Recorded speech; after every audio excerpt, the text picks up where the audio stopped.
ನನಗಲ್ಲ, ಚಾರುಗೆ. ನಾನು ಭವಾನಿ ತಾಯಿ ಮಾತಾಡ್ತಿರೋದು. ನನ್ ಕೈಲಾಗಲ್ಲ, ನಾನ್ ಮೇಲೆ ಹಾಕಲ್ಲ. ಅಯ್ಯಯ್ಯೋ, ಇದೇನ್ ಸೀನು ಹೀಗ್ ಹೇಳ್ತಾ ಇದ್ಯಾ? ನಿಂದೆ ಸೇಂದಾನೆ ಅಲ್ವಾ ಚಾರುಗೆ ಕಣ್ಣು ಹೋಗಿದ್ದು. ಆ ಕಣ್ಣು ವಾಪಸ್ ಬರ್ಬೇಕು ಅಂತಲ್ವಾ ಅವಳು ಮಾಲೆ ಹಾಕೊಂಡಿರೋದು. ಭಾವನವ್ರೆ, ನೀವಾದ್ರೂ ಹೇಳಿ ಭಾವನವ್ರೆ. ಸೀನು ಇಂದಾಗಿ ಬೇರೆಯವ್ರಿಗೆ ಕಷ್ಟನೋ ನಷ್ಟನೋ ಆಗ್ತಿದ್ರೆ ಅದನ್ನ ನೋಡಿ ಒಂದ್ ಸುಮ್ನೆ ಇರೋದಿಲ್ಲ. ಮಾಲೆ ಹಾಕ್ಲೇಬೇಕು ಅನ್ನೋ ಪರಿಸ್ಥಿತಿ ಬಂದ್ರೆ ಒಂದ್ಸಲ ಆಲೋಚನೆ ಮಾಡಿ ನೋಡ. ಇದು ಅಮ್ಮನವ್ರ ಮಾತನ್ ತರ ಇಲ್ಲ ಅಣ್ಣ. ಇವಳು ಮಾತನ್ನ ನನ್ ಕೈ ನಂಬಕ್ ಆಗ್ತಿಲ್ಲ. ಅಯ್ಯಯ್ಯೋ ಅಯ್ಯೋ, ಹಾಗನ್ಬೇಡಿ ಅತ್ಗೆ. ಅಮ್ಮನವ್ರ ಮೇಲೆ ಅನುಮಾನ ಪಟ್ರೆ ಕಣ್ಣು ಹೊರಟೋಗುತ್ತೆ.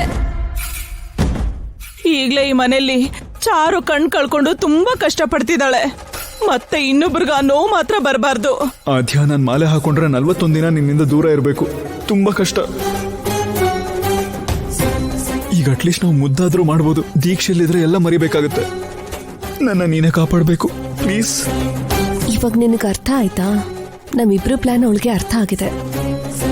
ರಾಜಲಕ್ಷ್ಮಿ ಮನೆಗೆ ಹೋಗ್ತೀವಿ ಅನ್ನೋದನ್ನ ಹೇಳ್ತಾ ಇದ್ದಾಳೆ.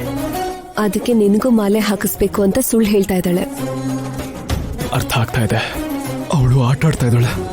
ನೀನೇ ನನ್ನ ಕಾಪಾಡಬೇಕು ಪ್ಲೀಸ್.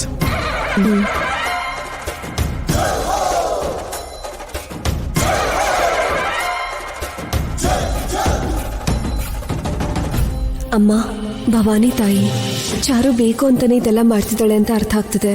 ನಾನು ಅವಳ ದಾರಿಲೇ ಹೋಗಿ ಅವಳ ಪ್ಲಾನ್ನ ಹಾಳು ಮಾಡ್ತೀನಿ. ಹೀಗೆ ಮಾಡ್ತಿರೋದಕ್ಕೆ ನನ್ನ ಕ್ಷಮಿಸು ತಾಯಿ.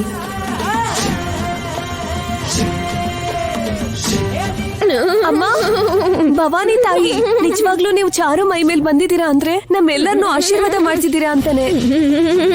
ನಮ್ಮ ಮೇಲೆ ನಿಮ್ಗೆ ಎಷ್ಟು ಕರುಣೆ ತಾಯಿ. ನಿಮ್ ಅನುಗ್ರಹ ನಮ್ಮ ಮೇಲಿರೋದಕ್ಕೆ ನಾವು ಧನ್ಯ ಆಗಿದ್ದೀವಿ ತಾಯಿ, ಧನ್ಯ ಆಗಿದ್ದೀವಿ.